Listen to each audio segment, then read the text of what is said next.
Wake your ass up. The hottest artist on the planet, tee 'em up. Heinous here. Because I'm gonna let you know, if you're in the water, you're gonna die. Illuminati dies here today, Mom. It's a shark in the zoo. They say in Babylon, put the mark on them too. His whole body light so we can maul other guys. If my all-seeing eye going dark on me too. And them coffers for you. I'm ready so the devil who I call out first. What? I heard God call, he said behind the great wall. He I made a sword off to kick them all off earth. Hey, so my click don't play.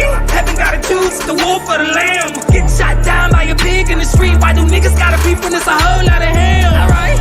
It's a hole in the dam. They can't flood Merc, so they shoot down gangs. Merc fly high, baby, Merc won't die. I don't see nobody here that can shoot down planes. It's like I shoot down veins. You're turning everybody in the hood to an addict. You look 6th grade to a bully with a habit. Cause I'm a switchblade or a fully automatic. Let's go. It's only 2 ways out. Don't ever try to sit or think I'm running cause you can't. It's only screaming die while you running out of tank. Or screaming try bitch while you running out the bank. My click don't pay. I'm probably in your range getting brain with the semi. My hoe act right like she came with an Emmy. She want black pipe cause she came with the Remy. Ain't no pain even in me. You probably wouldn't know where I blow back cause it's 5 knockouts when it's 5 cops out. Or it's 5 shots out from the big bad wolf. Better bitch gon' say that my click don't play. I threw a clip in the cave but I'm probably in your range getting brain with the semi. Better bitch gon' say that my click don't play. I threw a clip in the cave, but I'm probably in the range getting brain with the semi. Better bitch gon' say this is the only way I know to handle this. A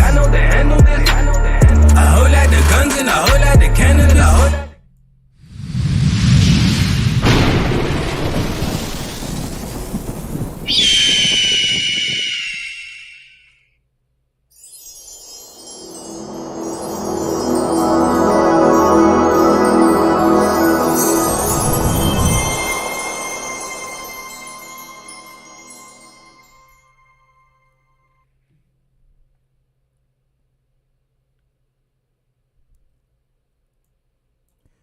Shots fired at ScrewTube, but shots out to you carbon babies. This is your melanated warrior, Heru Heinous, and this is another installment of Facts Over Feelings. Leave your feelings at the door so we can get to the facts, because the facts are the only things that matter in a race where the first one to the mind is the winner. So let's get into it. I know ScrewTube didn't probably send out them notifications. It was a little bit late. I didn't know whether or not I was actually going to go live, but I said, you know what? Let's give the FOF squad what they need. I know it's the weekend. I had an extra day of rest because they was like, look, you can have Friday off. So, you know, brother didn't turn that down. So I was just like, let me put in some work. Let me put in some work because we got a lot to talk about. Of course, we're going to be bringing the heat. This is definitely going to be a phenomenal and eye-opening segment. As always, we try to do our best to encourage a paradigm shift, so you already know what the main priority of the FOF squad is. It is to not only show you the dots, but have the analytical skills to be able to put them together. So I just want to say shout out to some of the crystallogians in there. LT, Letitia Taylor. We got Walter Taylor up in there. Yetta is up in here. What's up with you? Hamichi is up in here. Della B. Peace. I'm going to check the chat a little bit, and I want to make sure just ones in the chat, make sure that you guys can hear me all right. What's up, Golden Gold? Greetings, what's up?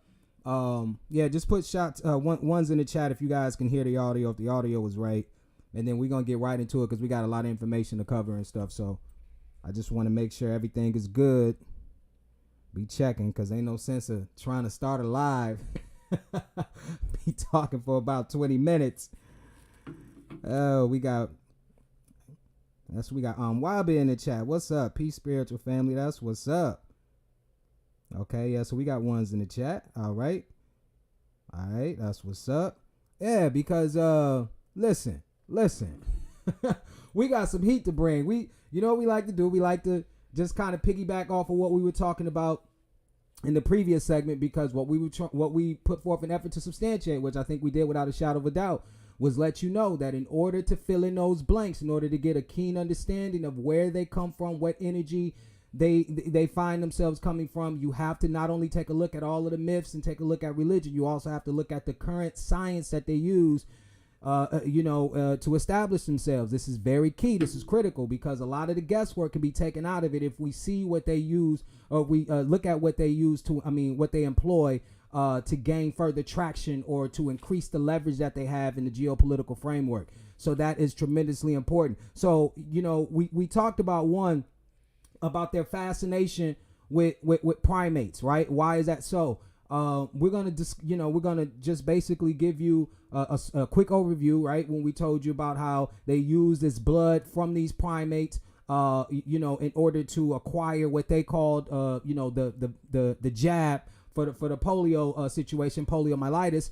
And we were asking, pertinent questions. Why take it from the monkeys? Okay. What, especially understanding that the kidneys are filthy organs, right? And we showed you why they did that, right? Because they are compatible. That blood is compatible to theirs. And they saw, advantage with using those. And it just doesn't stop there. I'm going to show you it just doesn't stop there.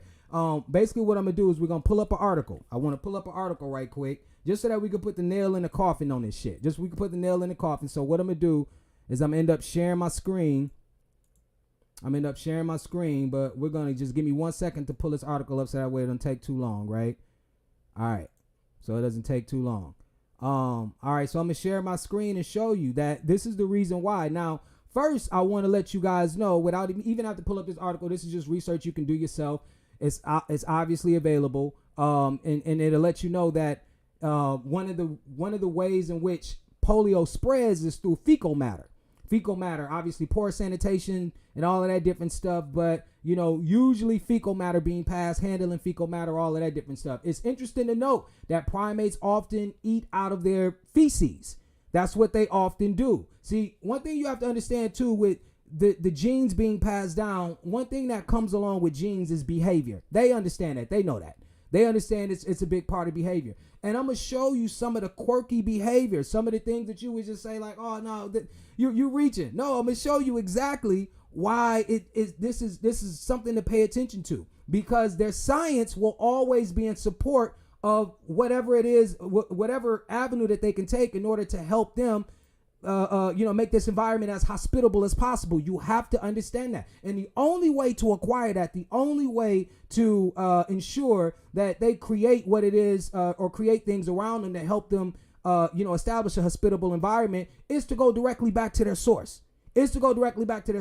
Now, we already told you through mind manipulation in terms of projection, they make you think, or they want to influence you to think that this is your beginnings. We already went through the articles on this, right? We provided a wealth of evidence, and if you want more evidence other than what I'm about to provide, just to give you an overview, please take a look at the previous video. It will catch you up to speed. But as for now, this right here is just a small overview, and we just about to put the nail in the coffin. Now, I already let you know how polio is spread, right? And how it was spreading fast. They talked about how they had about 7 epidemics between 1948 and 1955. That's almost an epidemic a year, right? Devastating them. And we know that they are being very, very conservative, if you will, about the numbers, right? They were being devastated. All right, they're talking about some 16,000 cases annually. No, they were being devastated, all right? And let me show you what they were doing, because they were tapping back into their nature to try to solve this issue.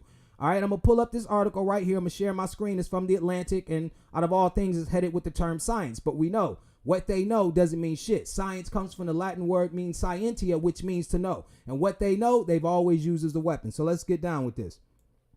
Let's see what they say. When poop becomes medicine. Now, this entire article isn't available, but I've read, I had access to most of it. But we're just going to read you an overview of what their thought process was, right? Once a weird fringe treatment, fecal transplants have started becoming mainstream, by Ed Young. Okay. Now, mind you, this is around this time in 1957, a young microbiologist named Stanley Fecal started asking sick people to swallow their own poop. See, I can't make this shit up. See, what's crazy is if I just say these things, people think that I'm just making shit up about these Broncos. Like I'm just sitting up here like I got nothing to do. Right? But you got to understand, these are the things that you don't see, that you have to look up. You have to read these things. You have to understand what their behavior is. Only an individual who has this type of, who's passed down this type of genetic information will behave in such a way. All right? Fecal was working as a technician in a hospital lab at a time when patients were besieged by a rogue strain of the gut bacterium Staphylococcus. To prevent the bug from infecting people during surgery, all patients were told to take preemptive antibiotics before their operations. Unfortunately, these drugs also decimated the beneficial bacteria in their guts, leaving them with diarrhea and indigestion. Their stools were even odorless. Fecal later wrote, "Few stools can make that claim." Now, he says, one of Fecal's colleagues came up with a solution. Get the patient to bring in a stool sample and give that back to them after their operations to replenish their microbes. Fecal's job was to pipe the poop into capsules that the patients could then swallow. This is no bullshit. And see, this is why you see so-called primates eating their poop, because if they lose beneficial gut bacteria or whatever, or they're deficient in something, they go in their poops to get it. Whose behavior is that? This is not none of our people's behavior. We're trying to show you without a shadow of a doubt this is the case. You want more evidence? This is about to be the nail in the coffin. We're going to show you exactly what we're talking about. All right, so hold on right quick. I'm finna show you. And then they're going to have the people who are on the outside looking in, who are just as in awe as you and I, but they just so happen to be, closer in terms of the framework. They are just as disgusted many times, but that isn't going to stop them from doing what we know they love to do, which is geoengineering this planet in a way that's more hospitable to them and eliminating those who can ultimately prevent them from doing so. So we're finna go into this article. I'm finna share my screen. Matter of fact, before I go into that article, let's see, 999 Soul 666 says, I've been reading your book, FOS Squad. That's what's up. Let me get ones in the chat to make sure that you guys can hear me when I transition to the screen. Can you guys still hear me? So let me get ones in the chat. I'm finna share my screen. Let me know if you guys can still hear me. So let me know if you guys can still hear me. Ones in the chat, make sure you can still hear me.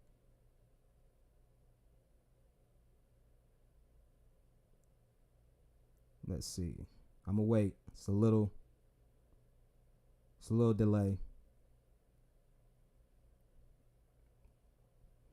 All right. Okay. So I'm getting ones from Letitia Taylor. Okay, I'm getting ones. All right. Okay. So scientists create early embryos that are part human, part monkey. Can't make this shit up. For the first time, scientists have created embryos that are a mix of human and monkey cells. The embryos described Thursday in the journal Cell were created in part to try to find new ways to produce organs for people who need transplants, said the international team of scientists who collaborated in the work. But the research raises a variety of concerns. My first question is why, said Kristen Matthews, a fellow for science and technology at Rice University's Baker Institute. That'd be the first question. Like, these people are in science and are asking why. Their excuse is, oh, well, we're trying to produce organs for people who need transplants. As if they would try to save anybody. And first off, the individuals who can get those transplants, you already know they have a certain tax bracket. Not everybody has that covered in their insurance, an organ transplant, okay? Especially considering the fact that one of the number one, illnesses, or one of the number one, diseases in this country is obviously heart disease. So if anybody were to need a transplant, more than likely it probably would be a heart transplant. You can't afford that. So who are these people talking to, right? And they know that that's not why they're doing it. But let's continue on. I think the public is going to be concerned, and I am as well, that we're just kind of pushing forward with science without having a proper conversation about what we should or should not do. Okay?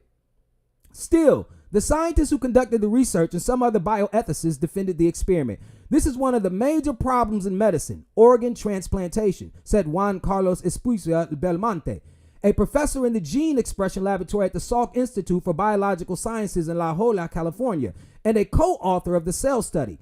The demand for that is much higher than the supply. I don't see this type of research being ethically problematic, said Insoo Han, a bioethicist at Case Western Reserve University and Harvard University. It's aimed at lofty humanitarian goals. Thousands of people die every year in the United States waiting for an organ transplant, Hayun noted. So in recent years, some researchers in the U.S. and beyond have been injecting human stem cells into sheep and pig embryos to see if they might eventually grow human organs in such animals for transplantation. But so far, that approach hasn't worked. So Belmonte teamed up with scientists in China and elsewhere to try something different. The researchers injected 25 cells known as induced pluripotent stem cells from humans, commonly called iPS cells, into embryos from macaque monkeys, which are much more closely genetically related to humans than are sheep and pigs. Okay?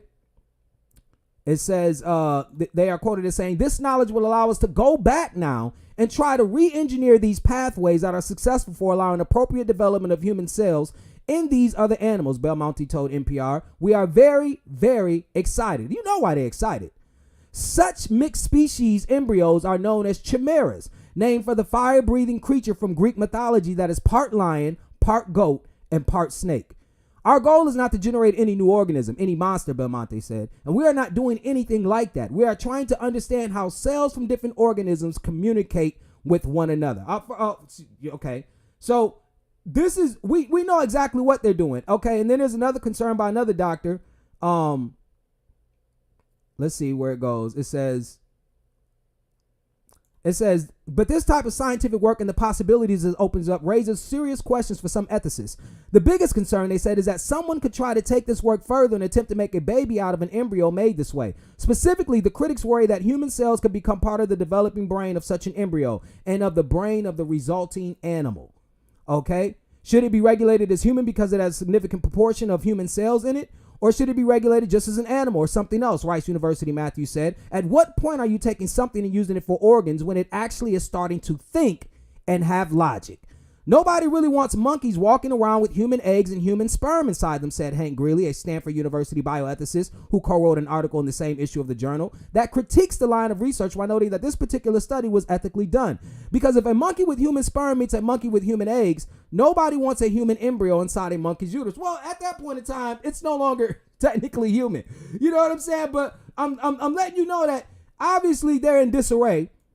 They're all, they feel some type of way about it. You have the scientific community in arm and so-called ethicists because they understand exactly what's going on. They want to see how they were created. This has nothing to do with organ transplantation and making sure people get an opportunity to heal and live, long, fruitful lives and shit. It had nothing to do with that because we're going to provide ample evidence, as we've done so far in a lot of these videos, as to why that's not the case. See, our problem is, like many people's problem, is thinking that these beings that you have turned into gods have your best interests at heart.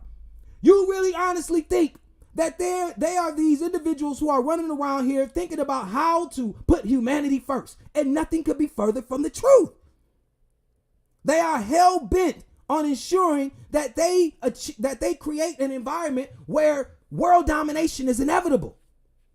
That it be nothing that you will be able to do about it. And even if you come to the awareness of or bring yourself into the awareness of what's going on, by that time, if the numbers or the powers that you hold are not sufficient enough, it will be too late to do anything. That's why we're doing the job that we're doing now, just to wake you Christologians up, because you have to understand what you are, because what you are is the only way to, or is the first step in terms of true liberation. Because other than that, if you go off of these titles that they've been giving you, you will not get there. I could damn near guarantee it.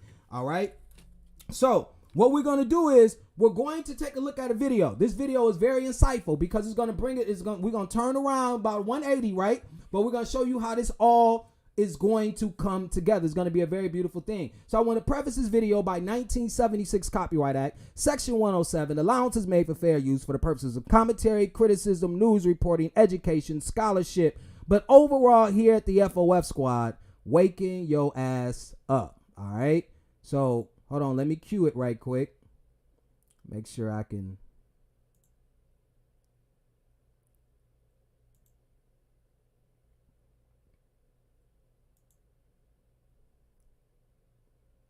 Let me make sure. Hold on 1 second.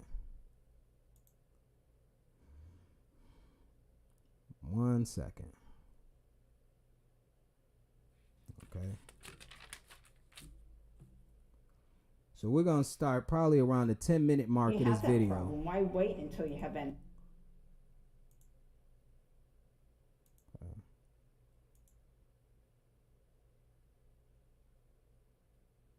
Let's see. Probably around the 8-minute mark. On to a true... Okay. All right. So this video is called "The Dangerous Truth About Proteins." Janice Stanger, PhD. All right. So we're gonna take a look at this video right quick. I'm going to share my screen and we're going to get into it.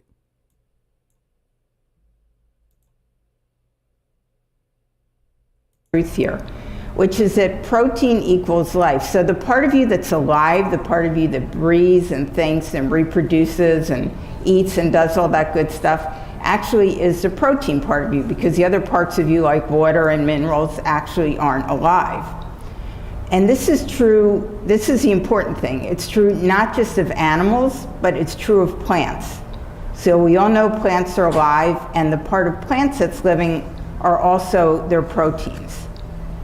And proteins, different proteins, are what makes each species unique from each other species, and also makes every single individual within that species unique from every other individual. So let's see why that is. And the reason it is, and the reason you can have so many millions of kinds of proteins, is because they're linked chains. So I just happened to bring a protein chain with me to kind of illustrate this fact. So here's my little protein chain, and in actuality the protein chain would be a lot longer because there's hundreds to thousands of these little links in each protein chain.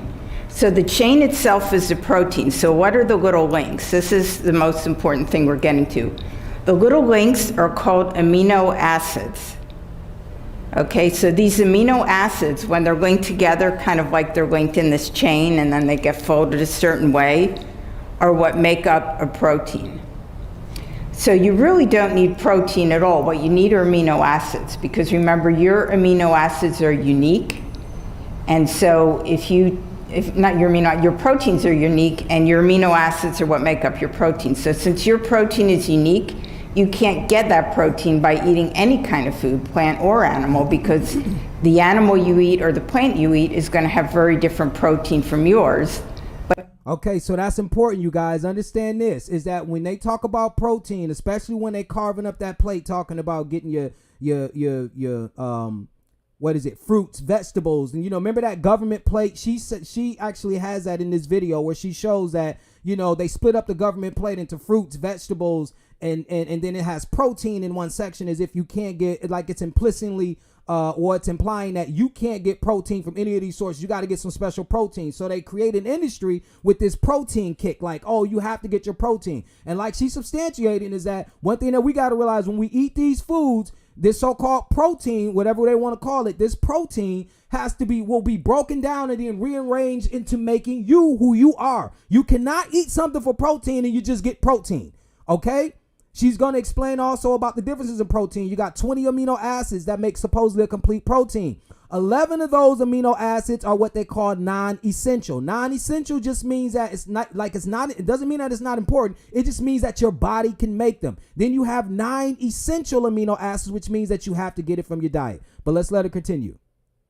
But it's going to be made of these same amino acids. Okay, is that making sense? Okay, cool. So let's see why your proteins are put together the way they are. They're put together the way they are for a number of different reasons, but the most important is your genes. There's also dietary and environmental influences on which genes get expressed, which means which proteins are put together. So as I talked about, there's hundreds of thousands of aminos in each of these chains. And where do you get these amino acids from? Well, you get them from your food. Okay, so we do need to eat the amino acids. We don't need to eat the proteins. So we're starting to get the core of what we need to know to make better decisions, to really understand what protein is, and to make better decisions about it. So where do these amino acids get made? So now we're getting to the really fundamental question. So you notice I have 2 colors on my little protein chain. Now there's actually 20 kinds of amino acids that make up all living things, whether they're plants or animals. But for our purposes, we can divide them into 2 kinds. We're not biochemists, so we don't have to sit here and memorize the 20 kinds of amino acids. Hold on, let me do a scene from Django. But you are in my house, doctor.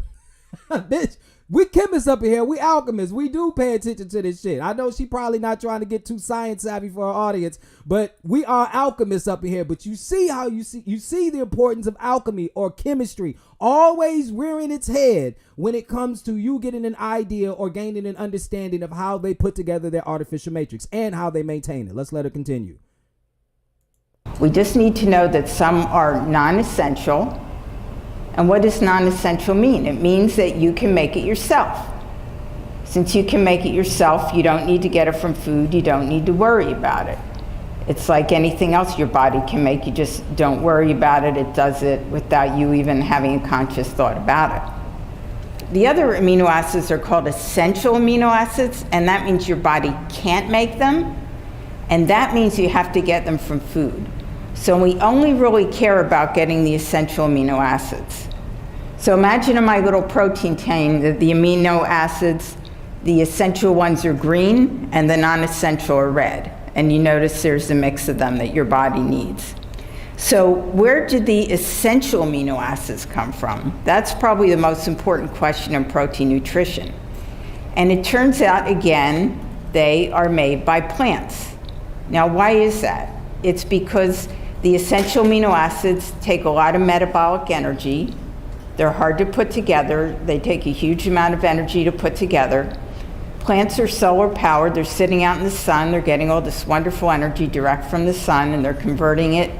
They're able to use about 95% of the energy they get. And so they have enough energy to make these essential amino acids. Okay, so we already know it's rearing toward plants. Plants go back, is put back in this equation. And then I don't know if you can see this, but there are 3 points, and obviously from this bulletin is what?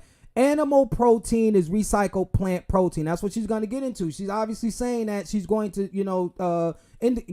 tell us in this presentation. Well, in this part of the presentation, that obviously what animals are doing, like the cows and all of the other these animals that feed on plants, right, is they're taking up the amino acids, the ones that we need, the essential ones, or all animals need, for in order to make complete proteins, right? That they get them from plants. Plants is a source, but that puts us at the bottom of the food chain. They give us this idea like man is at the top of the food chain. He's not, and especially those who take on the European mindset or the European understanding of the natural matrix. We're at the bottom. We need to be at the top with these plants, right? Because we also know that this is where we get our life force from. It's not just us eating these plants. We already know that this is a big part of the source of our melanin. Carbon is decomposed plant material. So not only is our melanin, half of its chemical makeup made up of this carbon, also what is floating in our blood that keeps every vital organ, including our brain, working at an optimal level is us processing something called glucose, which we have already substantiated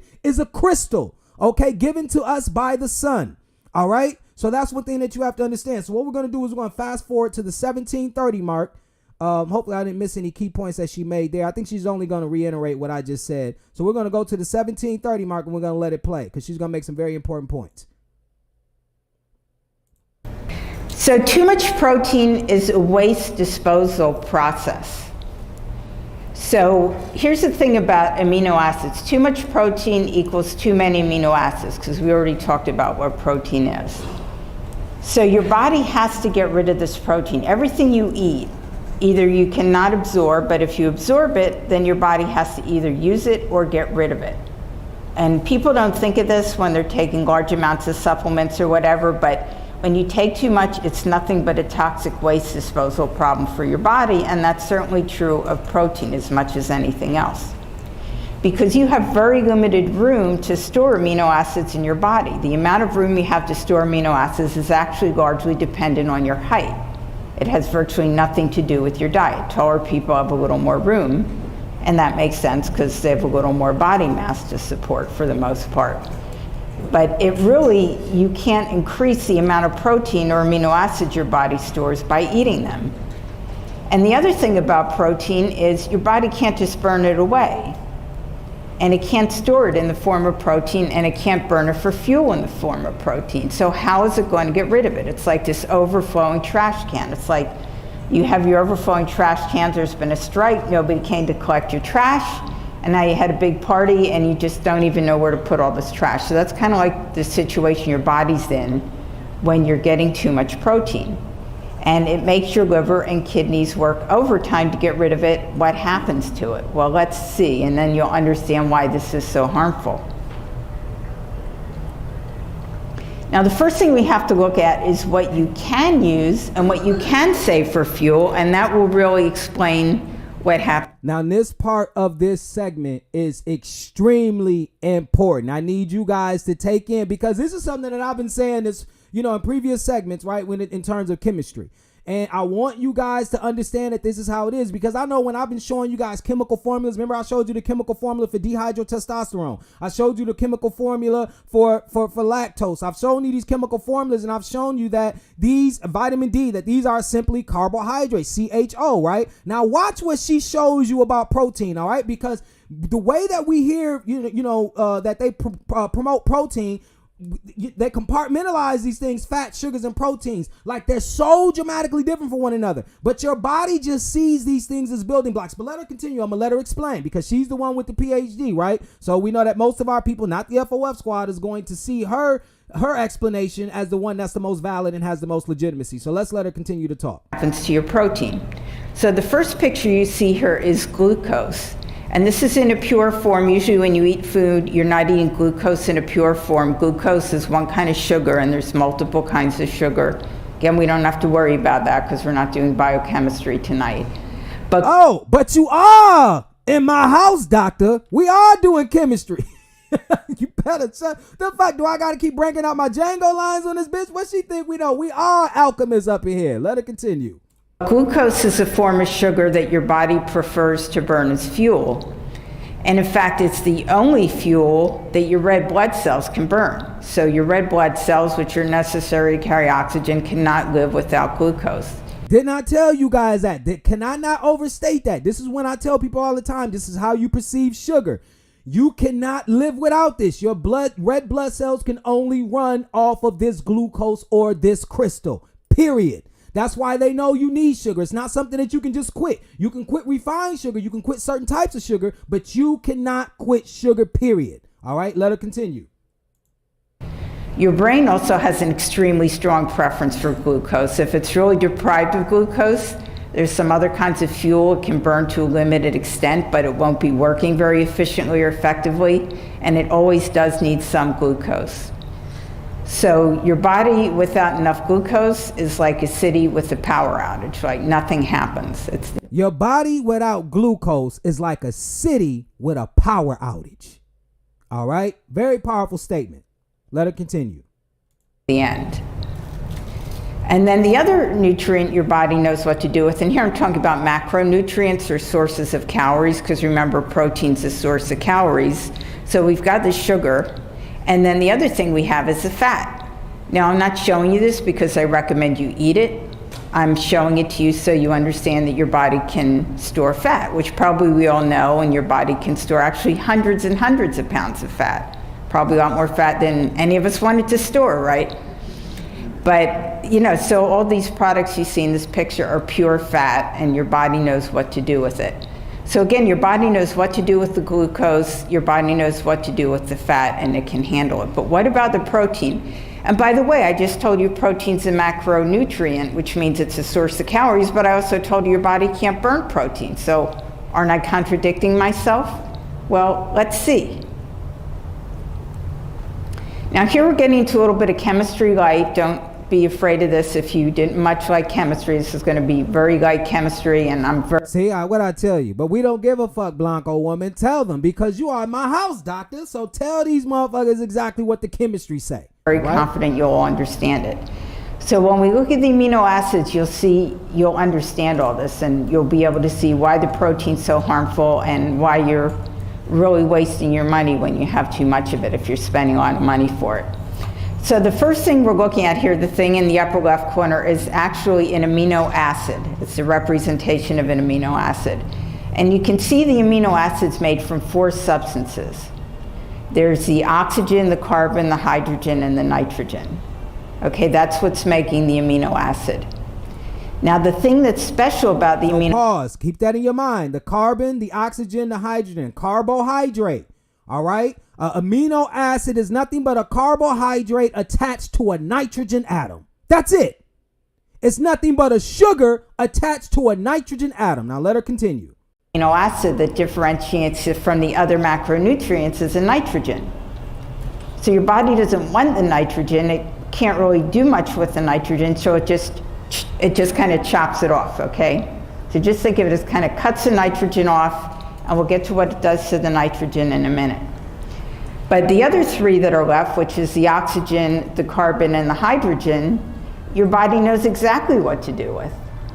Because so basically, this is the only point that I wanted to make to you guys, because this is substantiated. Like we said, we got people with their PhDs and everything like that, but Blanco Science has already supported what I've been saying, my you know, in terms of my outlook concerning these things. And you have to understand that that's what chemistry supports too as well.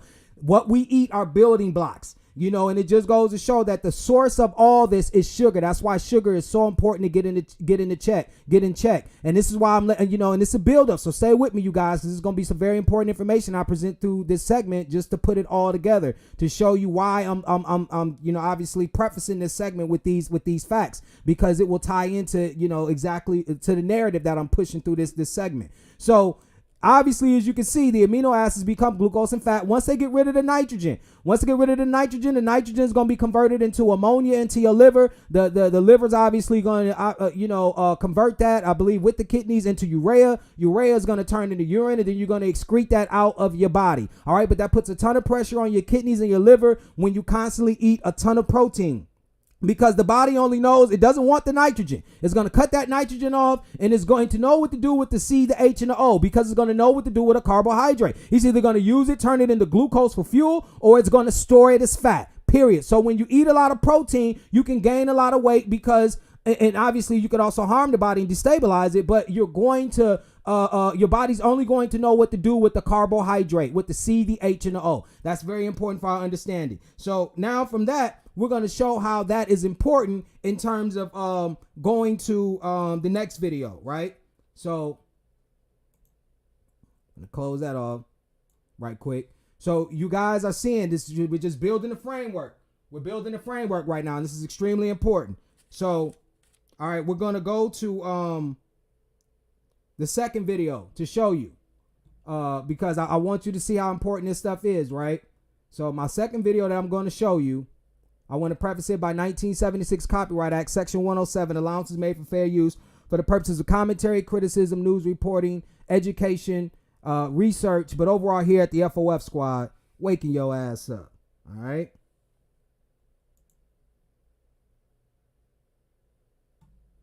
Welcome to DraftKings Casino. I ain't got time to hear all that shit.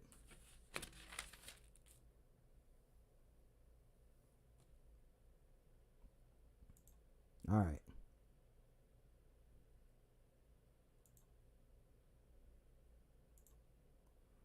Okay. All right. We're going to start. We should start at the beginning for a minute. Let it play for like 4 or 5 minutes. Constantly nagging you. It's an okay. All right. Here go these punk ass ads. All right. Let's go. An epidemic. In fact, it's called the worst public health epidemic in our history.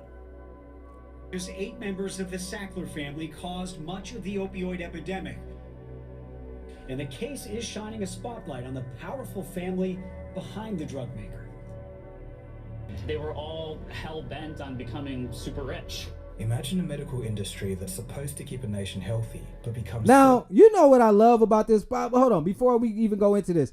You would think for 1 odd second that I go from showing you proteins and how, you know, because I wanted to show you clear-cut example of how actually chemistry works. But you're going to be like, okay, so what does this have to do with the last video that he just showed us? Okay, just continue to keep watching, and we're going to show you a couple reasons as to why I showed this video. But this is the beauty of all of this, showing you how, one, information is interconnected, and to also show you that these individuals care nothing about you. So remember when we talked about earlier, when we showed that article to put the nail in the coffin in terms of why they do certain things, like they're in these labs and they're testing and they're conducting all of these experiments and stuff, acting like they're doing it for the good of humanity. Nothing could be further from the truth. They're absolutely fascinated and intrigued by how they came about, and they want to figure out what they can do in order to create leverage for themselves in this matrix, so that the artificial matrix can overwhelm the natural one and they can gain world control. But let's let this video continue. So completely corrupt that it causes an epidemic. This has become a reality in the United States, where opioids have caused just under 50,000 deaths per year, according to recent figures. And that's just the tip of the iceberg. Countless other lives have been destroyed through addiction. In the United States, drug overdoses are the leading cause of death in people under 50. That's a lot to take in, but imagine if most of this tragedy was caused by one secretive family working behind the scenes. Once again, this is a reality. That family's name is Sackler. The Sackler family is not only partly responsible for the epidemic, but has also made a multi-billion-dollar empire from it. You may not know about them, but you've surely heard of OxyContin before. Welcome to the story of how billionaires and doctors became the drug dealers that caused an epidemic. You are watching Cold Fusion TV.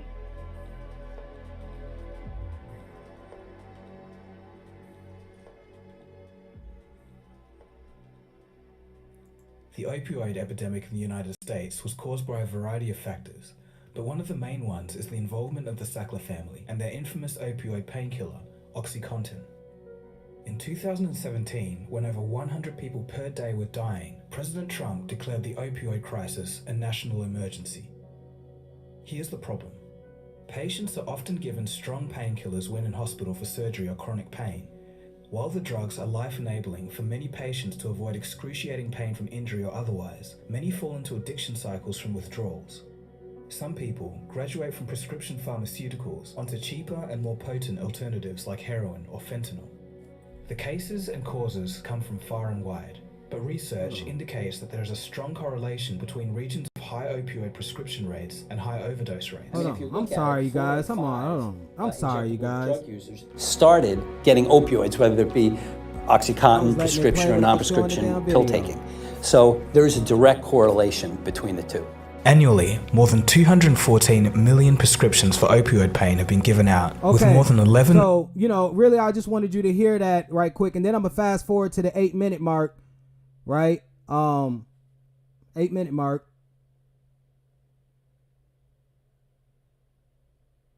Okay, right here. The cases of addiction became apparent, but rather than admit their drug was addictive, the company simply blamed people for not taking the drug as directed. Even Purdue themselves had to fire one of their secretaries after she became addicted to OxyContin. So the question has to be asked, why was the use and abuse of OxyContin so widely spread? Well, it wasn't by accident. The company knew exactly what they were doing. Whatever your reasons for working on your mental health. Okay. Skip that. All right. So we're going to go to the 17-minute mark.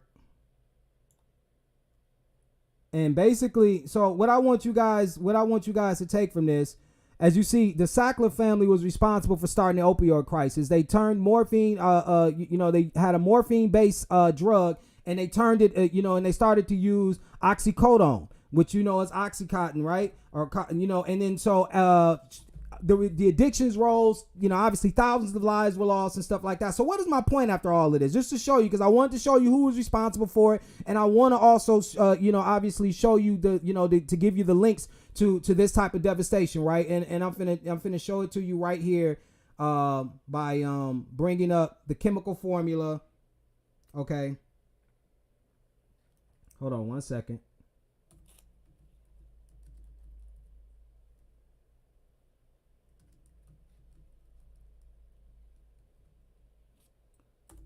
All right, so as you can see, the chemical formula for morphine is C17H19NO3. So what did I tell you? It's not too far off from oxycodone too. Oxycodone is C18H21N4.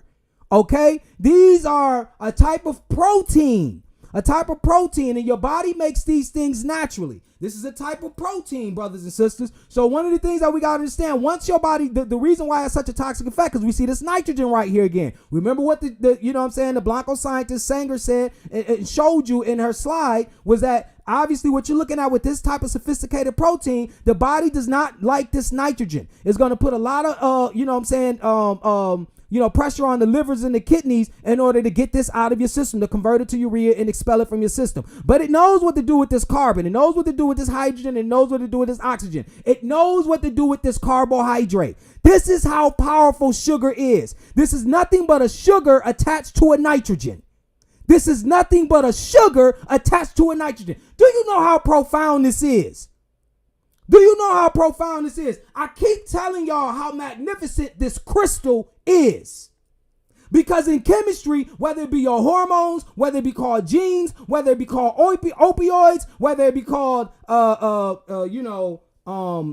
psychoactive properties to a plant in the form of THC, these are all sugars manifesting themselves. Whether you use it to feed yeast to create beer, you know what I'm saying, in order to create another neurotoxin, this is what you get from manipulating sugar, or the crystals that come from the sun. Because we know this comes from plants anyways. Okay? So this is critical. So this is why, like we said before, this is the point that I'm trying to make to you, is this is why it's so critical to get your body in check, to consume the right crystals. Because if you can naturally make these things, what your body is capable of doing, they're called endorphins. Your body, they talk about runner's high. Your body can naturally make these things. And we talk about, man, how can I get my body back? Well, you're not going to get your body back if you don't take in the right crystals. You're not going to get your body back if you do not take in the right crystals. It is the manipulation of these crystals which keep us in an unfit position, mentally, spiritually, and physically. And this is one of the reasons why they're able to get away with it. This is one of the reasons why they're able to grow their industries, because of this sort of manipulation. And as long as we run around scientifically uninclined, this is what's going to happen time and time again. Period. There is no ifs, ands, and buts about it, brothers and sisters. So I want to show you as that, that's to me, not only to me, it's concrete evidence to show you the manipulation of, one, the periodic table of elements, and obviously as to why, because we are aloof and because we are ignorant of these things, they're able to get away literally with murder. All right. Now we can look at a video that'll show up on let's see. We'll look at a video, and this is also important.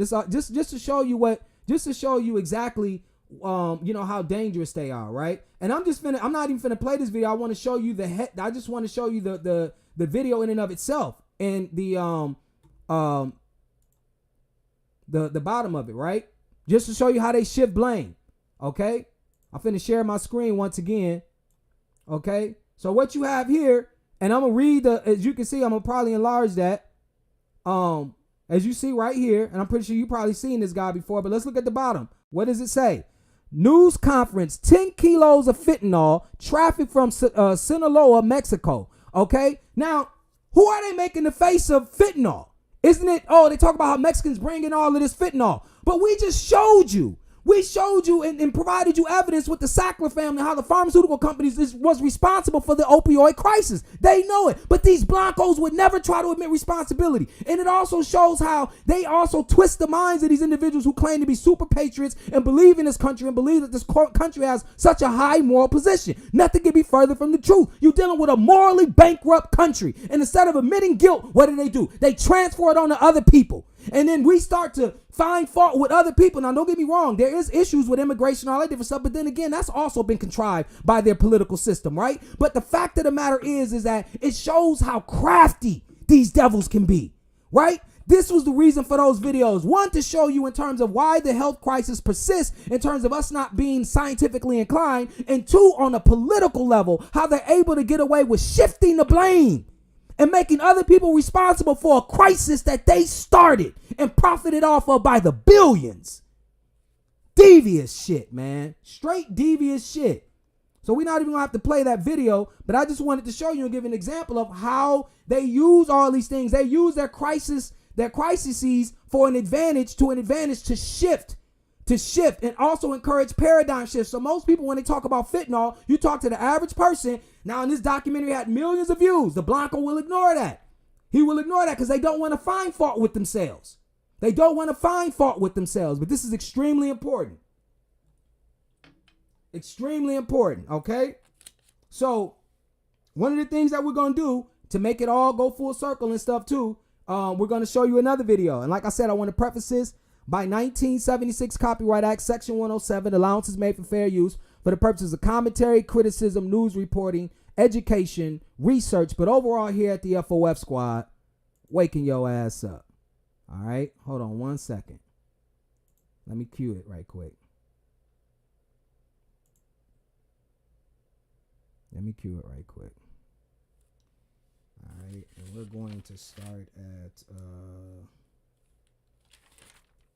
let me look at my notes right quick.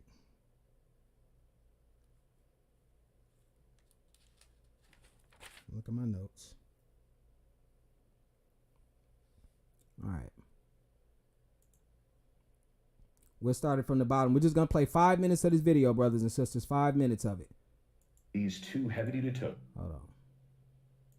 Let me share my screen because I forgot to last time. Had y'all listening to it. I'm looking down.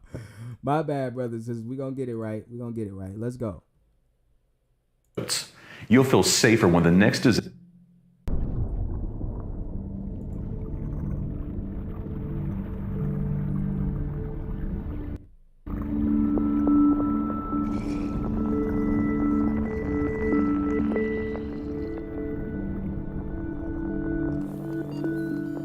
Welcome to the wonderful world of blood donation. Around the world, giving blood is seen as a symbol of generosity, one of the noblest acts in modern society. But the reality is different altogether. Healthcare is the perfect money-making industry. Our willingness to pay for available therapies, basically, especially for our loved ones, knows no bounds. At the heart of this business, plasma, a yellow liquid rich in protein. It's the main component of blood. It's more expensive than oil. More expensive than oil. Okay, we're getting into plasma right now. We're going to show you how all this is connected, brothers and sisters. Watch how fire this is. I'm telling you, if people have left, you're missing out because we about to, it may have started off slow, but I got to get all the technical stuff out of the way and we just can't talk. We got to provide you with the evidence. Then we'll offer our thoughts. So let's continue. C'est l'exploitation de l'homme par l'homme. Le terme qui est utilisé par certains, c'est le nouveau cannibalisme. Et ce qu'on accepte au prix d'un marchandage, c'est He's basically saying that this is the new. He's basically saying that this is the new cannibalism. You know, he says, because by negotiating their price, we accept the system of enabling the rich to profit from the poor. But then you got to also understand this, even when Blancos are being honest about certain things, a lot of times they're misleading you because if we were the poor, why would you need us? Why don't you make this shit on your own? You got all of this money. How come you can't make this plasma synthetically? Okay? So you're not poor. This is one of the things that I talk about to our brothers and sisters all the time. Because you are in this position, because you don't make money, or because you feel like, oh, I don't have all the material stuff, I'm not worth anything. You are a crystallogian. You are one of the most special beings on this planet. And they know that. This is why they set all of this up. Look at these facilities that they build, all to draw your crystals from you. Let's continue. Individu riche de profiter du pauvre. You know, I'm like a cow. I'll give you milk. Abomination. It almost killed me, so I don't want to do that no more. We decided to explore a little-known area within the health industry, the blood trade. Our investigation took us to France, Germany, and the U.S. They don't like us to interview their donors. Yeah, man, you know why? They doing something they ain't doing right. They need to stop it. The public want to know.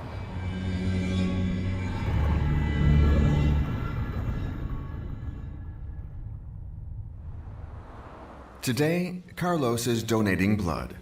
Despite his busy job, he's a regular blood donor at the Red Cross Center in Lausanne. Carlos sees his act as a sign of commitment to the community. More than 100 million donations are collected each year worldwide. In 2015, the Swiss Red Cross registered 311,000 donations. The figure diminishes each year and they're constantly seeking new donors. Their message is clear: giving blood saves lives.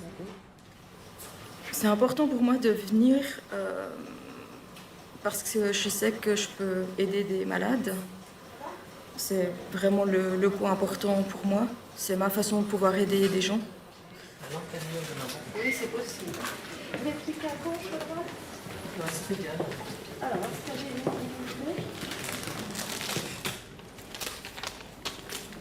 Et je vous bascule un petit peu en arrière.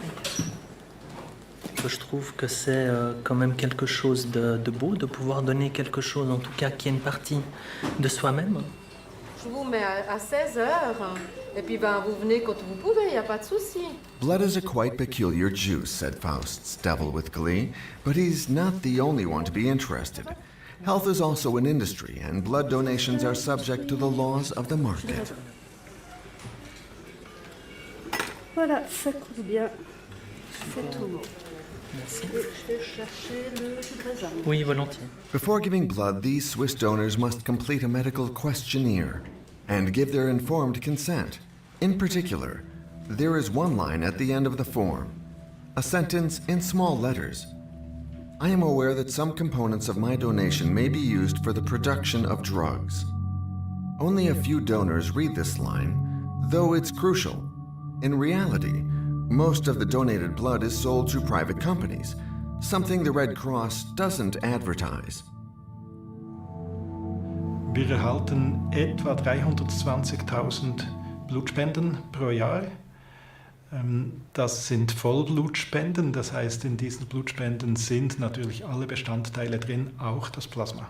Okay, und was machen Sie mit Blutplasma? Im Gegensatz zu den anderen Blutbestandteilen ist es beim Plasma so, dass nur etwa 20% dieser Menge direkt in den Spitälern gebraucht werden. In den Spitälern gebraucht heißt für Patienten, die einen großen Blutverlust haben und dieses Volumen ersetzt halten müssen. Der restliche Anteil, das sind fast 80%, geht in die sogenannte... Now, we ain't gotta let this Blanco finish because he's sitting up here, you know, making money. And like Sister Star said, Sister Soul Main, she said they are making plasma weapons with our golden blood. And I'm glad you brought that up because we about to get into it. Now, look, it says the remaining 80% is used by the plasma fractionation industry, which produces drugs derived from blood. Okay? Now, I've even seen someone who stated, let's see, in the chat, it said, 999 Soul 666 said in college many students would give plasma for money. I was taking one day, but something didn't sit right with me and I didn't go through with it. Yep. Okay, because we finna show you why. Now we about to put this, you know, show you an article. All right. Share with you this article. Okay. It is Business Insider. Get this damn. Now, why this is right there? Why is this?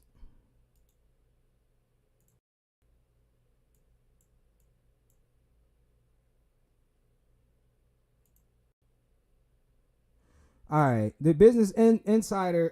This is I don't know why, and it's covering like what type of bullshit is that to cover the damn title? But the title, they can do it. They can do this bullshit all day. But the title was "Business is Booming for the $24 billion plasma industry, but it may be putting the vulnerable donors at risk." Bitch, I wrote it down. So take your old, you know what I'm saying, sabotage your ass out of here. And I can't even get rid of that ad, and it's right on the title. What type of bullshit is that? Now, if you can see here, you look here, you see the bullet points. The U.S. supplies 2/3 of the world's plasma. Get this. The U.S. supplies 2/3 of the world's plasma, and it is one of the few countries where donors get paid. In fact, thousands of Americans rely on plasma donation as a main source of income. The pandemic has increased demand for plasma, and desperate volunteers may be putting themselves at risk to continue giving. Let's read. For thousands of Americans, donating plasma is a lifeline. In the 90 minutes it takes to donate, they make 5 times the federal minimum wage.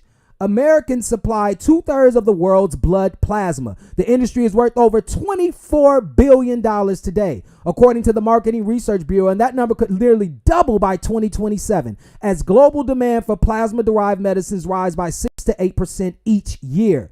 Plasma is the yellowish liquid, or the gold, we know that makes up more than half of the blood volume. Hospitals use it in transfusions to treat burns and liver failure, relying on unpaid donors.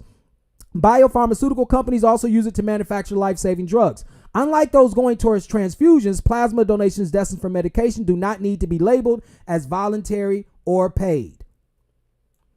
Okay, this led to a boom in private for nonprofit or for profit plasma centers across the U.S., with the number of centers tripling over the past 15 years. According to analysts of Fortune Business Insights, 2/3 of these centers are owned by one of the three companies, CSL Plasma, Grifols, and BioLife. All right.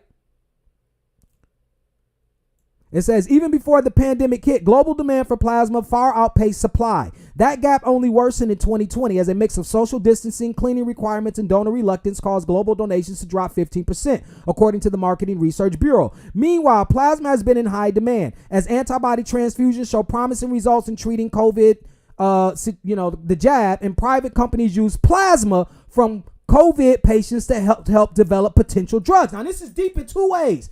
You see, it said the gap only worsened in 2020 as a mix of social distancing, cleaning requirements, and donor reluctance caused global donations to drop 15%.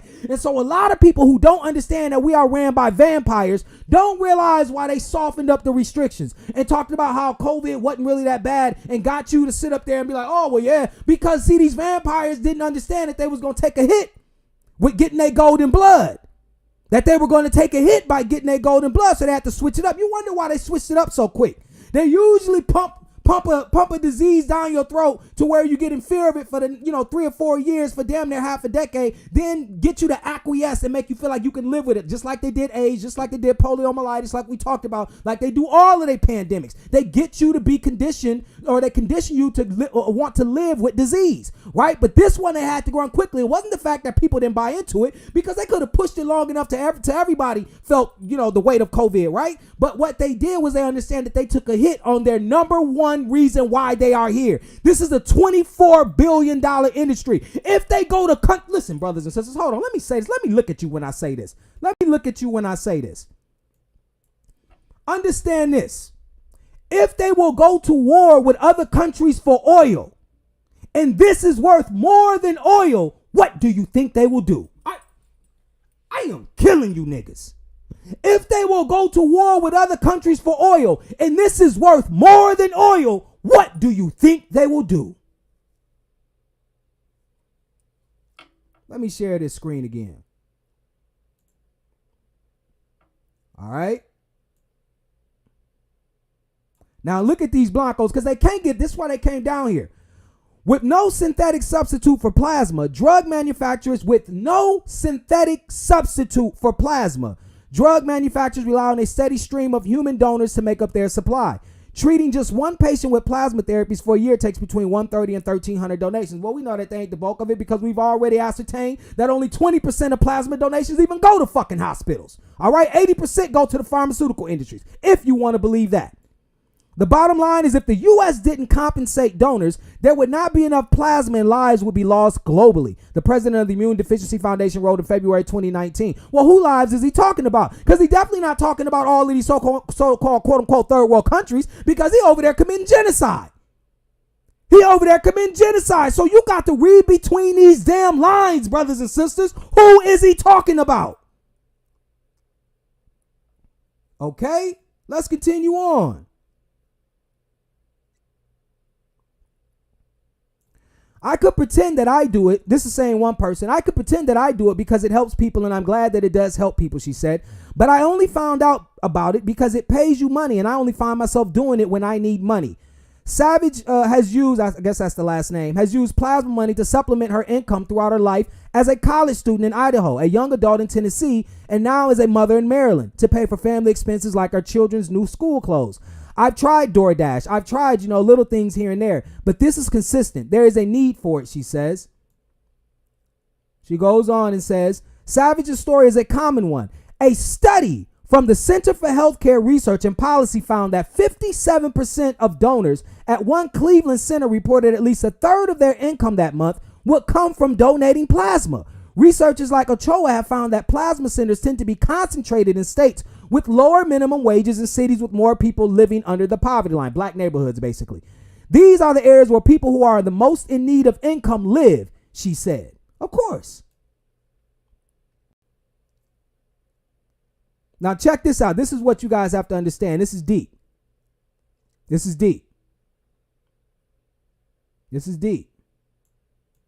Hold on. Let me go down just a little bit.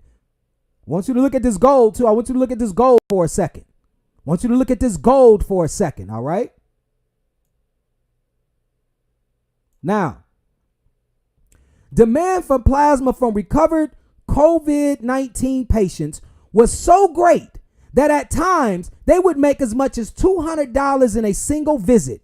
That inspired students at Brigham Young University, Idaho, to intentionally try to contract the virus with, quote, with the hope of getting the disease and being paid for plasma that contains the jab antibodies, according to an official notice released by the school.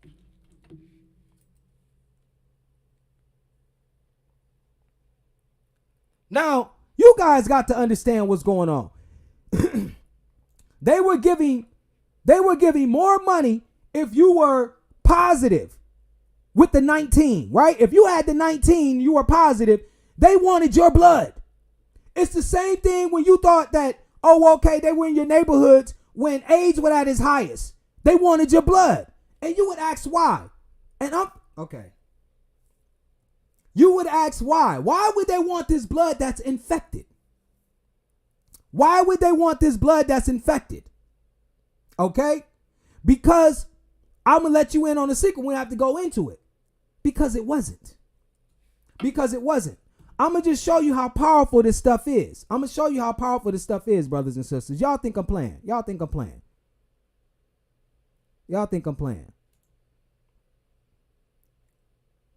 All right? They understand, brothers and sisters, you dealing with a crystal. You're dealing with a crystal, right? All of that made up shit that they got going on, if they're putting anything in it, is to track how they will use or how these crystals, how they operate in its wild state, if you will. And I'm going to go a little bit into that in future segments and stuff, but I just want to kind of get you the gist of that. I just want you to kind of get familiar with that. They want to see how these crystals react to certain things, right?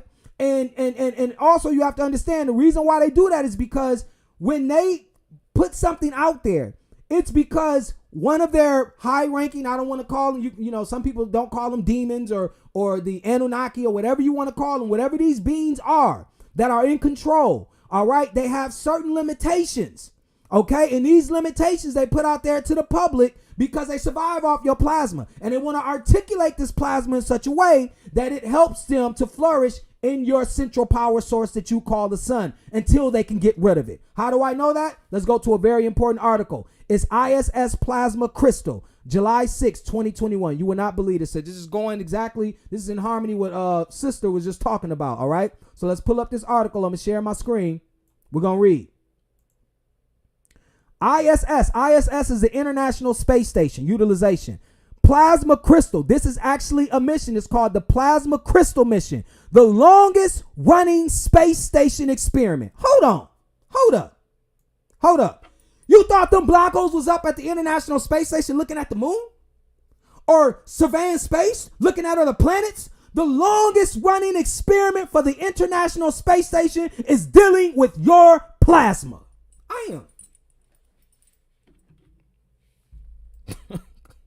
I don't think you know what's going on right now.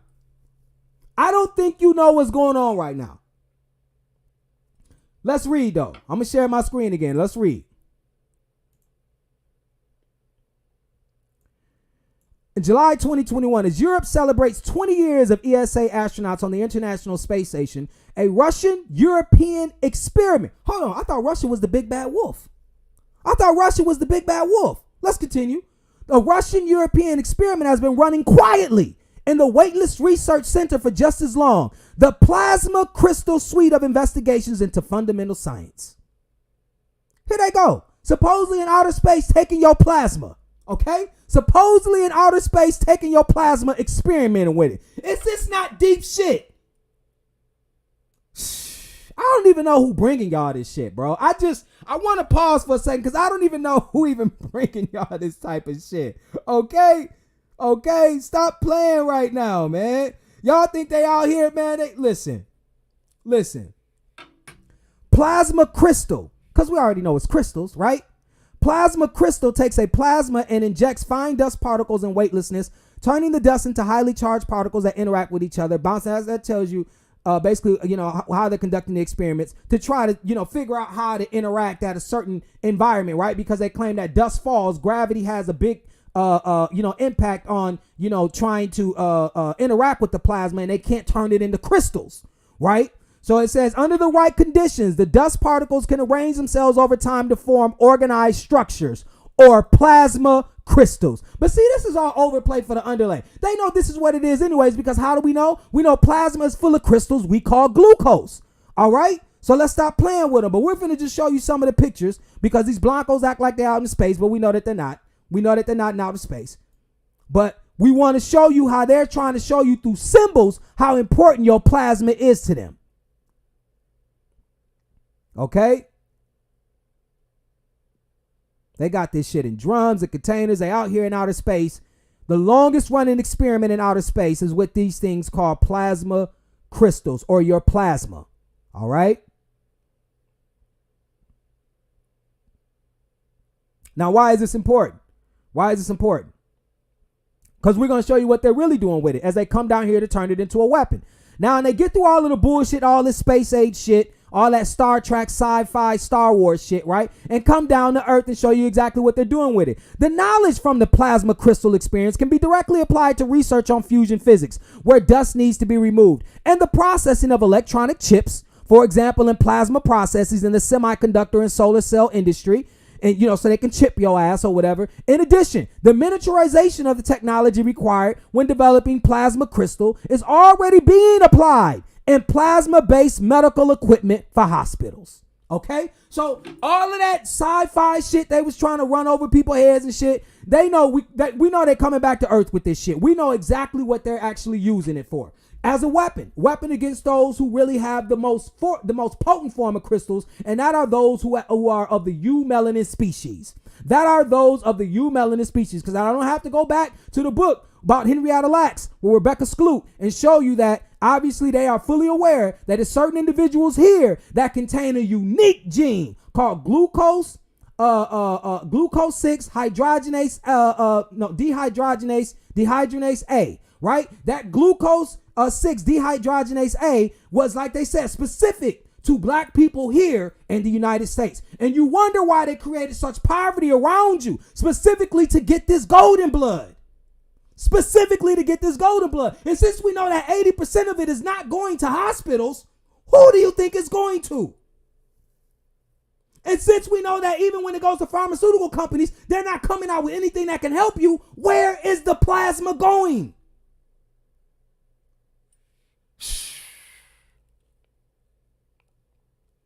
So listen, all right.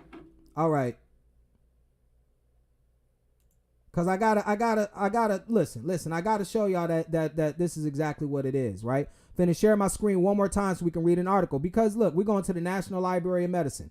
All right? And we're gonna go down to specimen requirements and procedures. Okay? Specimen requirements and procedures. In individuals with normal hematocrit means, like, is basically your red blood cells and the relation of your red blood cells and plasma in a normal basically, as they take out the blood, what the normal levels would be. Fasting whole blood glucose concentration is approximately 10% to 12% lower than plasma glucose. So even if you're not taking in any food, your plasma glucose is a lot higher, 10 to 12% higher than your blood glucose. Your plasma, this is something you have to understand. Glucose is more concentrated. This crystal is more concentrated in your plasma than it is in your blood.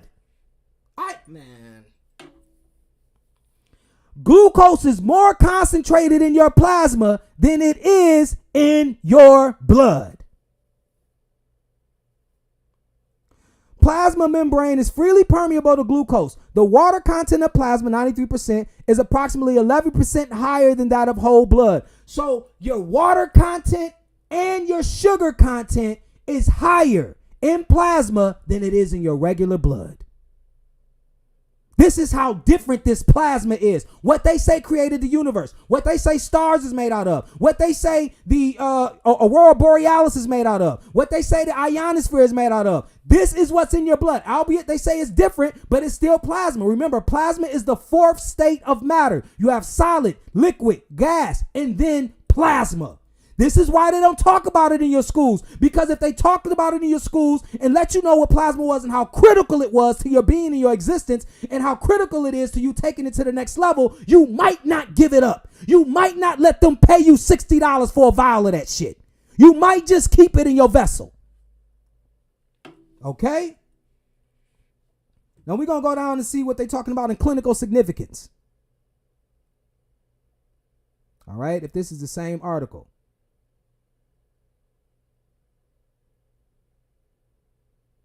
Okay. Now, measurements of plasma glucose levels are essential for screening metabolic dysregulation, prediabetes, and diabetes. Evidence finds that the onset of type 2 diabetes can occur as early as 4 to 7 years before clinical diagnosis. Additionally, plasma glucose levels can monitor diabetes. But we already know this. This is why I'm showing you the clinical importance of this. Because I've been telling you guys the number one metabolic illness on the planet is diabetes. And they did this by design. We let you know through the book Salt, Sugar, and Fat. We promoted this book countless times. We told you how it has to be in your library, how these companies, they all come together. They understand the importance of crystals. They understand the importance of destabilizing you just enough, right? But they know once they get this out of your system, they can be able to rearrange these crystals and feed themselves off of it in the manner that they see fit. Right, because they have this down to a science, Blanco science. Although it is not supreme science, it's still a science that obviously suits them well enough to be able to accomplish their goals that they need to in the set amount of time that they've made that they put forth. Right, so that's one thing that you have to understand is critical. Now I'm finna let's see which other one did I have to show up here.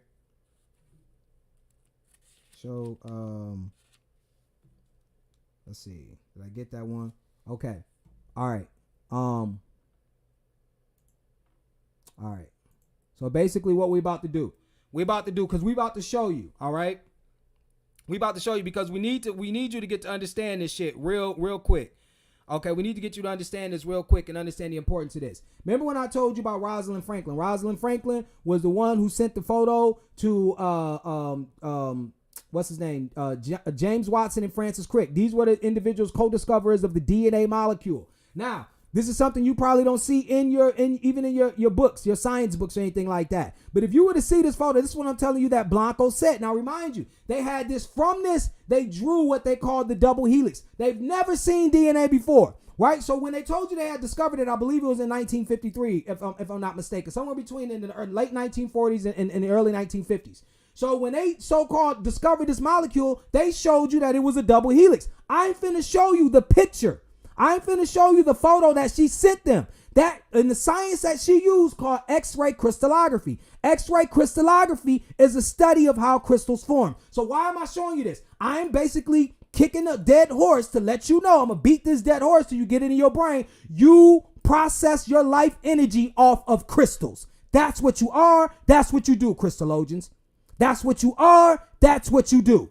Okay, so let's go to the lady who sent the photo to these co-discoverers of DNA to show you what they said DNA really looked like, what they could see. All right, I'm gonna share my screen. This is what these Blancos said it looked like. Okay, let me go back. You see this? This is what they said it looked like. Let me enhance that.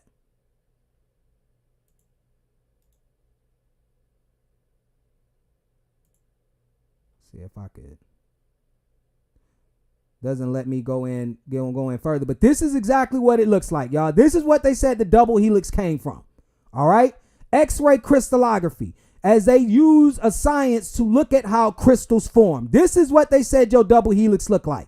They didn't never see no double helix. That's why every time you look in your science book, it's sci-fi shit. It's cartoon images, illustrations. They ain't never seen what this shit look like. They puts together some mathematical jargon and shit and told you, oh, the double helix and this is what it looks like. No, they took this fucking photo and they said after doing some math, that's what it may look like. To prevent you from understanding that you are made of crystals. They use the science that studies crystals to actually come up with this fucking photo. That's what you need to know. Let me look at this chat right quick. Shit. Because I'm straight killing these niggas up in this bitch. Straight the fuck up. Man, this shit be easy work with these blancos because they don't do nothing but lie. They don't do nothing but lie. You see what I'm saying? They don't do nothing but lie. All right? So, what I wanted to do was show you exactly the nature of these beings too as well. I read some of this in while doing a segment with Sistar, Soul Main Radio, and I just want to read you parts of this book right quick just to show you how, what type of beings that you've been dealing with since your conception. All right? And so this is a book that you have to have in your library. You have to have in your library. It's called Organ Thieves. Okay? The Organ Thieves. All right? And it's centered around a guy I think his name is Bruce Tucker. How his heart was snatched. Now, this is in the era of eugenics, the 20th century. They snatched his black man heart out of his body along with his kidneys. But I want to show you, I want to read something to you in terms of showing you how paranoid melanated people were around these blancos when they were, this is the process of them convincing us to integrate with them, right? And this is why, because they had to be close to their feeding source. They had to be close to their feeding source, okay? You have to understand that. You have to understand that. All right. Hold on. Let me go to it right quick.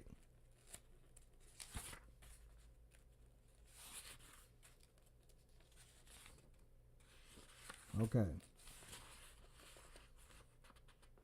All right. So in Virginia, they had this building that they built to extract organs from black people's bodies, right? And I'm going to read this part of the chapter on page 33, chapter 4, the limbo of the unclaimed. And I'm going to give you a good idea of how they know exactly who you are, right? And what you are. So it says, the new medical school building in downtown Richmond had a strange brooding quality. It stuck out among the more conventional brick and wooden homes along Marshall Street and nearby Monumental Church. When it was first used in October 1844, this architectural anomaly was simply called College Building. It would take another half century before it was given a title worthy of its exotic grandeur, the Egyptian Building. This was the building that they built specifically to take out your people's organs. They called it the Egyptian Building. All right, let's go on. We're going to go to page 37 and read. Deep-seated suspicions in the black community had been acknowledged on the editorial pages of the Richmond Dispatch. It read, many of the Negroes in Richmond are, for want of room and nurses, sent to the infirmary of the medical college when they are taken sick. Among them prevails a superstition that when they enter the infirmary, they never come out alive. Adding to the suspicious circumstances, no doubt, was the infirmary's location inside the mysterious Egyptian Building. What no damn superstition? We know that's why our people, we don't trust going into their institutions. We don't trust, like one sister put it, she said this is what they call post-slavery, post-traumatic slavery syndrome. But it's even deeper than that because it's just all of the wars and everything that we went through with them. We don't trust them because we should know if we have enough savvy, if we have enough thinking capability or thinking acumen amongst ourselves, we know for a fact the reason why they stay in close proximity to us to get what's worth more than gold, to get what's worth more than oil, and that is our blood. And that is our blood from the Christologians. You must understand that. Learning how to do it, as a sister pointed out earlier in the chat, allows them to make what's called plasma weapons. Weapons that we already have the ability to do. They do nothing but go in there, take from nature, reverse engineer nature, and create weapons. They are doing nothing but reverse engineering our abilities, taking our blood out. You saying pharmaceutical companies? No, this is the war machine. Because they know ultimately one of you or many of you are going to wake up, go X-Men on their ass, and they will be prepared according to them. That's why they're accelerating everything. They want to push things out there because they want to see how well it's reacting to your plasma. Is it nullifying its abilities?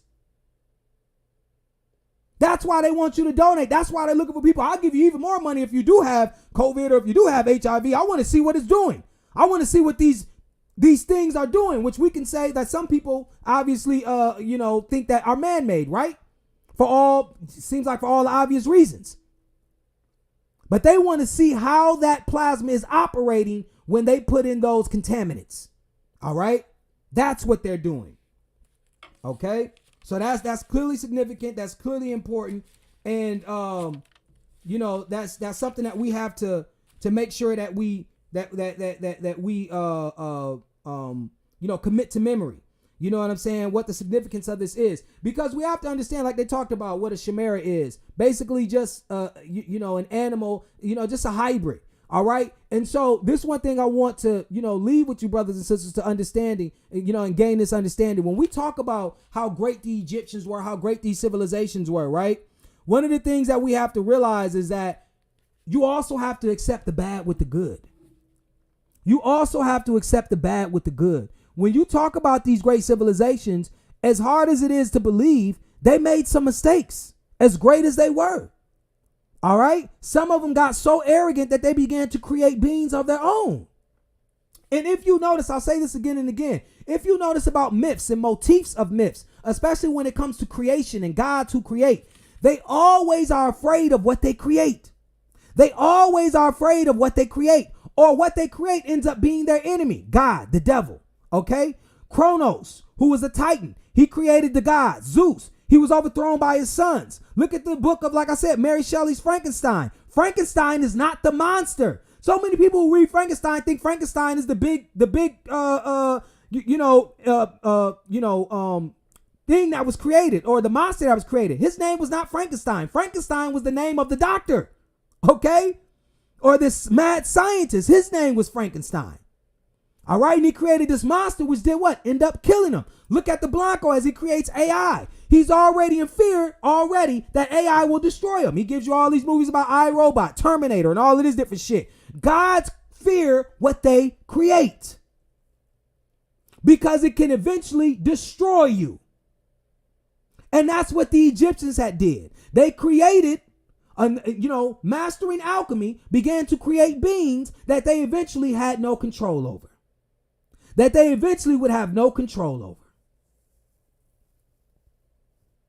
So when we claim to be certain people, like I said, even with ideological stances, whatever you claim, mind you, you're going to have to take the good and the bad with that, brothers and sisters. You're going to have to take the good and the bad with that. That is what is critical. All right? So when you're dealing with these Blancos, understand, as we recap on some of these things, we talked about how when we look at the chemistry of all these things, when you looked at proteins, we showed you that proteins are nothing but a sugar with a nitrogen attached to it. We showed you that some of these drugs, which are used to relieve pain, are nothing but sugars with a nitrogen attached to it. You want to call it protein, you want to call it an opiate, whatever, call it what you want. But the body recognizes what it is. The body has all of these capabilities. But the only way to bring the body or to use the body at an optimal level is to put the right crystals inside you. So you can damn near be invincible. Because you do know that's what diamond means.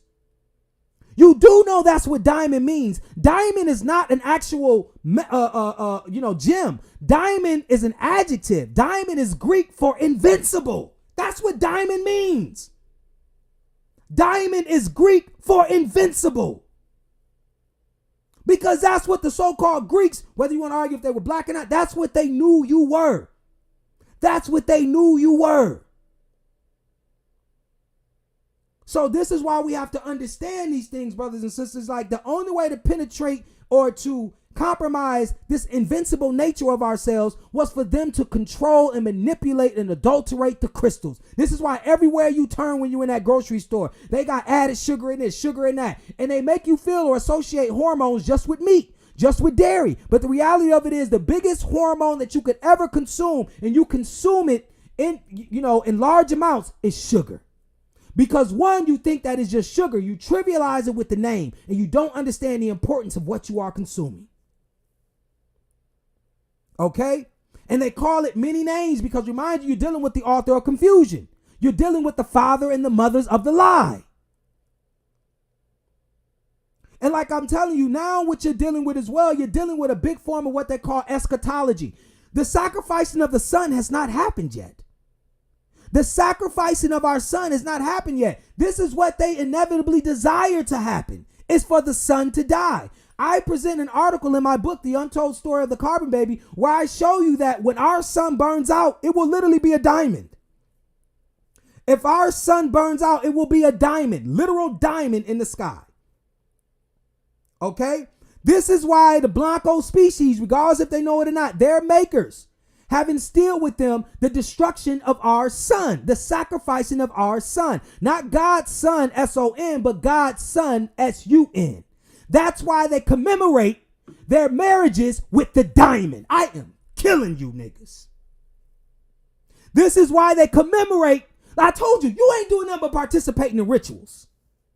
You ain't doing nothing but participating in deep rituals.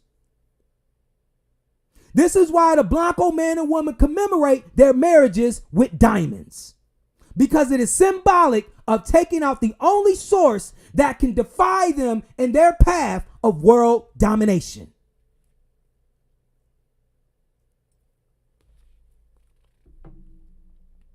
Hold on. Say, need you number 9. Say, bro, you too fucking cold with this information. Hey, we tried to. Oh yeah. Kahi says, I've thought lots of things, but not thought about it being because of our blood. Yeah, it is. Yup. Yeah, Big Meek Guap said, but I always said maybe it just wasn't meant for me to give up any in my plasmid. No, it's not. Because, the thing is, too, what you guys have to understand is that they can engineer weapons directed at your crystal makeup, directly at you. This is why, like we said, with our brothers and sisters, with the foods, how they articulate them. We go into this book, Salt, Sugar, Fat. Salt, Sugar, Fat. All right, let me read something to you. Let me read something to you.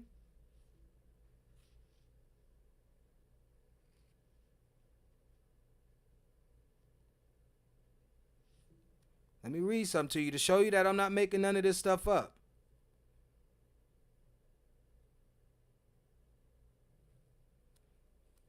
All right, to show you the racial component of all of this. Okay? Like I read this on Sistar's show. It says, Monell is this place, obviously in Philadelphia. I think I've read this here too, but I just got to reiterate this point because these are very strong points. And it's full of these chemists and geneticists and all these individuals, because I said you got to get out of this idea like the individuals who are making your food are somebody with some aprons standing in some oven and popping out Pillsbury biscuits and Pop-Tarts and shit. No, they're chemists. They're geneticists. They're psychologists. They're all of these people who are trained to adulterate your crystal makeup and to send, and obviously to destabilize you. So I'm telling you right now, our people, when we are out here navigating through this treacherous terrain, through this geopolitical artificial matrix, one of the things that you have to understand, we are literally not in our right mind. We are literally not in our right mind. Now, this doesn't absolve us from responsibility, right? Because it is our job to take what little sense we do have, what little energy we do have, and search for the truth and demand it.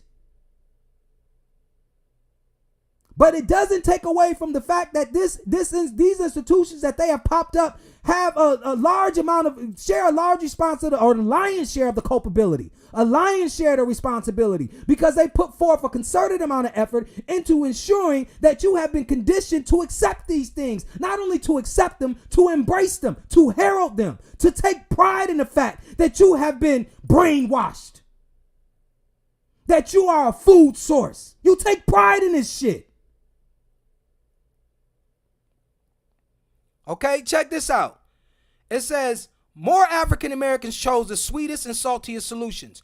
One of Monell's sponsors, Frito-Lay, because Frito-Lay, these companies were supplying these, paying for Monell researchers and shit like that to find out what is it that makes these African Americans crystals tick. I need you to get down to the motherfucking, molecular formula in this shit. I need everything. I need to know what makes their biology tick. Okay, Frito-Lay was one of them.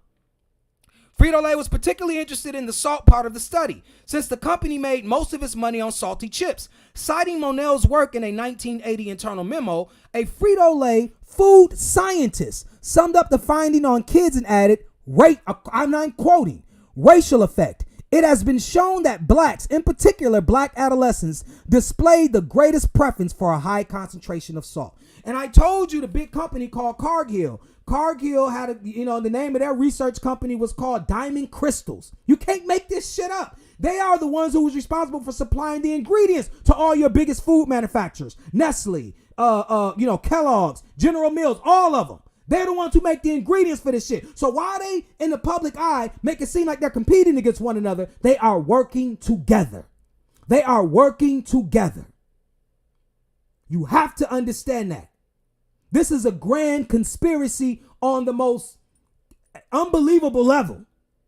Unbelievable level. But because we're not scientifically inclined, a lot of us, if we don't have the information available to us, people who haphazardly give you this information seems to present it as if it's pseudoscience. And that's what it ends up coming out, because they don't dot their I's and cross their T's. But not here at the FOF squad. Oh, bitch, we on their ass. Like me and Obe say, we on their ass like back pockets. We gonna get to the gist of it.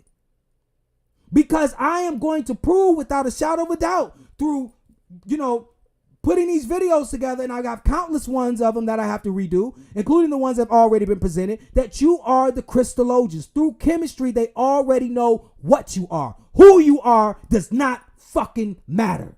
And I'm trying to get you crystallologists to understand that. All these titles you want to take up, I get it. I understand that. Your ideological stances are important. But you have to know why the enemy is operating the way that they are operating. Because they understand what you are. They don't give a fuck if you Christian, Muslim, Hebrew, Israelite, Buddhist, motherfucking Starship Trooper. They don't give a fuck about none of that.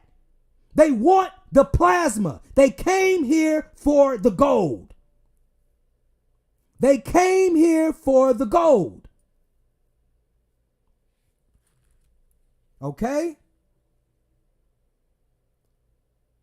Ninja number 9 said that clone Tyrone hit different. Now, oh yeah, it hit different. Everything you see from here on out is gonna hit different. Everything you see from here on out is gonna hit different.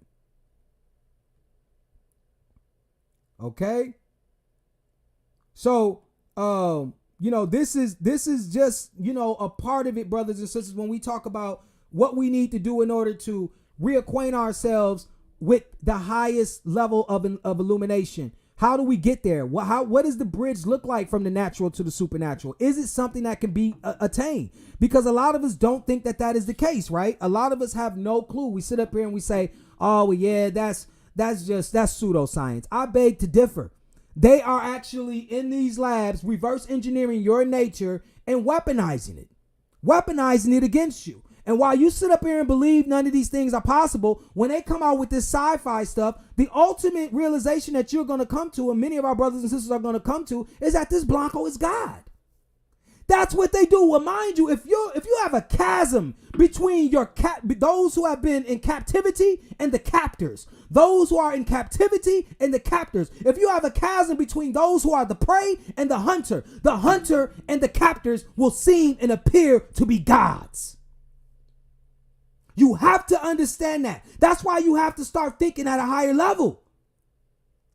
That's why you have to start thinking at a higher level. Do not ever let anyone take away from you your opportunity to become the greatest you can be. And the way that you attain that is through taking in the right sources. Now, granted, it will be one of the hardest things you will have to do, because depending on how long you've been alive, and it don't take long, right? Because straight out the womb, our babies, our children have an affinity for this processed sugar. Right? We getting them all of these juices with all of these, genetically engineered sugars and crystals in them. Okay, controlling their hormones. Then we wonder by the time they're 5 and 10 how they're hyperactive, right? And how they're overactive sexually. And then what they do is couple that with the programming, right? So you say, oh, it's my children. It's their propaganda that's turning children this way. No, they're already primed. They've already been primed because you've been feeding them our crystals, which is going to allow them to act, which is going to force them to acquiesce even without them being knowledgeable of it. Even without them being knowledgeable of it. This is how deep this goes. Okay? So in order to reclaim our divinity, we must understand that divinity is associated with these crystals. Sugars bond with other sugars. That's why you hear it all the time. You'll never see glucose in its rare form because that's not what sugars do. Sugars bond. Glucose bonds with fructose to make sucrose. That's your natural sugars, right? That come from plants. The Blanco synthetically makes it in his lab and it's called white table sugar. Okay, and he tells you, oh, it's okay to take because it's chemically the same. All right? Nothing could be further from the truth. Nothing could be further from the truth. So, with that being said, brothers and sisters, I just wanted to bring out information because I definitely have, more to come in the next segment. The next segment is definitely going to be awesome. I wanted to save some things, but I definitely wanted to show you I want to show you the chemical formulas for these things, especially those opiates and stuff, how you realize that would technically be considered some type of protein, but they call it an opiate, right? But we know that when you take that nitrogen off that opiate, the body knows what to do with that, right? It knows what to do with that carbon, that hydrogen, and that oxygen. And when we showed you the chemical formulas for morphine, oxycodone, fentanyl's chemical formula is C22H28 N2O. That's what it is, right? So it's a carbohydrate attached to a nitrogen. That's what fentanyl is. And you wonder why it's so dangerous. Because they know that in your diet, you're not getting these things. This is what makes alcohol. This is what makes marijuana. Remember, THC is a carbohydrate. It's a sugar, just with psychoactive properties.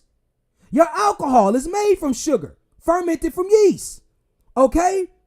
So this is why it's so addictive. We already told you about malt liquor. Malt liquor is maltose. That's two glucose molecules together. Malt liquor. That's why they call it malt liquor, because it comes from maltose. Okay? So we showed you how they have you addicted to all of these other things, which does what? When your body can't process these things and it tries to use toxins to gain the necessary energy it needs, you're all destabilized. And it ruins you. All right? And the body becomes addicted to these things because it's not getting them from its natural sources. It's not getting them from its natural sources. All right? That's why I also want to encourage you guys to check out the movie called Pain Hustlers, which is on Netflix right now. Watch that movie. It's also going to further show you exactly what's going on. And they couldn't help but to throw in a powerful subliminal message and shit. They had some Blanco woman in there. She was a stripper. She turned some sort of sales rep and shit like that. She had a mixed child. Right? With a eumelanin man, right? And then you can see in the movie how they twist and turn that stuff. You're going to see all of the powerful subliminal messages, but none more powerful than them showing you how they operate on that level. How they don't give a fuck about you. But we know this already, but you need to see these things for yourself. And more than ever, you need to see that chemistry or alchemy or chemists control this industry. Right? This is the veil that is between you and taking care of yourself properly and to achieving that balance that you desire. All right. So these are the things that you need to, you need to take into consideration. You need to understand that all of these institutions that they propped up are all institutions that are dedicated to keeping you in the dark. That's the only reason why they exist.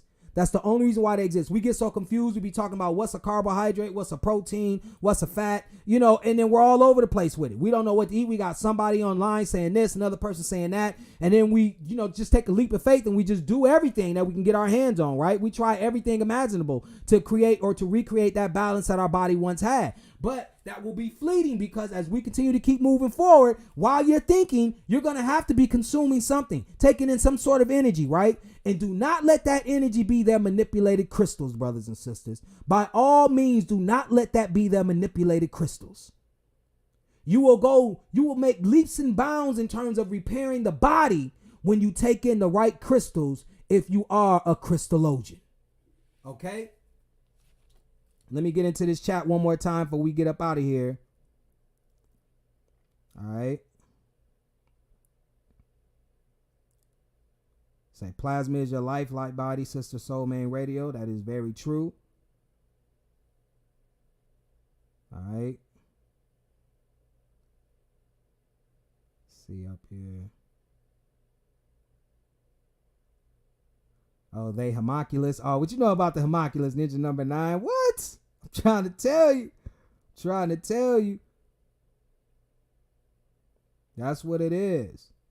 That's exactly what it is. So, I mean, you know, I'll leave you guys with the understanding that, you know, this is what we have to know. We have to know that their science is fraudulent. There's no such thing as Blanco science, only when they endorse nature, only when they endorse natural science. And we'll go off into that, and we're going to go off into, you know, the sexual energy. Is it something that we should use? You hear a lot of people talking about semen retention, you know, and all of those different sort of things. You know, how do we use the sexual energy? You hear people talking about the kundalini and all of this different stuff. How do you use this? Oh, yeah, from a show. Oh, listen. What you know about the Full Metal Alchemist? I'm telling you, I stay on that. Oh, yeah. Yeah, you already know. And the homunculus is a real thing.